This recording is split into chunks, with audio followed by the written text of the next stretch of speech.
দিছপুৰৰ মৌনতাৰ সুযোগতে দুগ্ধ উন্নয়ন সঞ্চালকালয়ত কোনে চলাইছে লুণ্ঠন ৰাজ।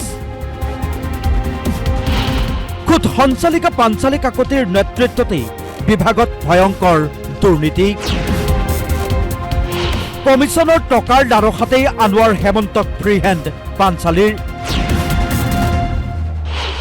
পাঞ্চালী কাকতিক চাকৰিৰ পৰা বৰ্খাস্তৰ দাবী বিক্ষুব্ধ সংগঠনৰ। দুগ্ধ উন্নয়ন সঞ্চালকালয় ঘেৰাও কৰাৰ হুংকাৰ দেউৰী পিপলছ জাষ্টিছ ফৰামৰ।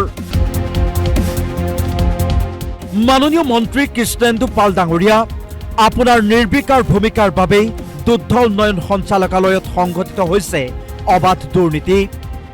চাকৰিৰ পদোন্নতিৰ প্ৰলোভনেৰে বহু কৰ্মচাৰীৰ পৰা হাজাৰ হাজাৰ টকা উৎকোচ লোৱাৰ অভিযোগ উত্থাপন হোৱাৰ পাছতো কাণসাৰ নাই বিভাগীয় কৰ্তৃপক্ষৰ।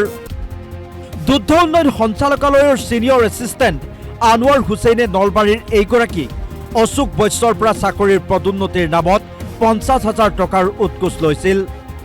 বিষয় সন্দৰ্ভত ভুক্তভোগী অশোক বৈশ্যই সঞ্চালিকা পাঞ্চালী কাকতিক লিখিত অভিযোগ দিয়াৰ পাছতো আজিলৈকে আনোৱাৰৰ বিৰুদ্ধে কোনো আইনী ব্যৱস্থা ল'বলৈ সাহস কৰা নাই সঞ্চালিকা পাঞ্চালী কাকতিয়ে। ইয়াৰ অন্তৰালত পাঞ্চালী কাকতিৰ কমিছনৰ অংক জড়িত হৈ থকাৰ সন্দেহ কৰিছে বিভাগৰে একাংশ নিষ্ঠাবান কৰ্মচাৰীয়ে। দুৰ্নীতিগ্ৰস্ত আনোৱাৰ হেমন্তক ফ্ৰী হেণ্ড দিয়া পাঞ্চালী কাকতিৰ বিৰুদ্ধে এইবাৰ গৰজি উঠিছে দেউৰী পিপলছ জাষ্টিছ ফৰামে। মাননীয় মুখ্যমন্ত্ৰী ডাঙৰীয়াই পাঞ্চালী কাকতি যিটো সঞ্চালকালয় আছে বা ডাইৰেক্টৰ আছে তেখেতক অতি শীঘ্ৰে ব্যৱস্থা ল'ব লাগে।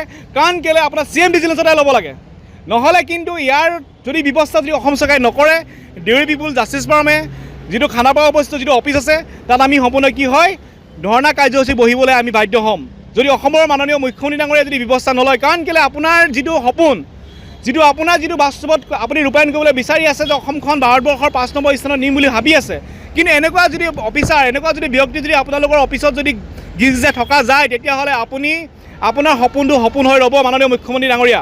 সেই গতিকে এই পাঞ্চালী কাকতিৰ নিচিনা মানুহক আপোনালোকে নাকি লগাব লাগে আৰু আইনৰ তুলনাত ব্যৱস্থা কৰিব লাগে। আৰু মাননীয় মুখ্যমন্ত্ৰীৰ লগতে অসম চৰকাৰক এইটোৱে মই দাবী উত্থাপন কৰিছোঁ, অতি শীঘ্ৰে পাঞ্চালী কাকতিক চাকৰিৰ পৰা বৰ্খাস্ত কৰিব লাগে।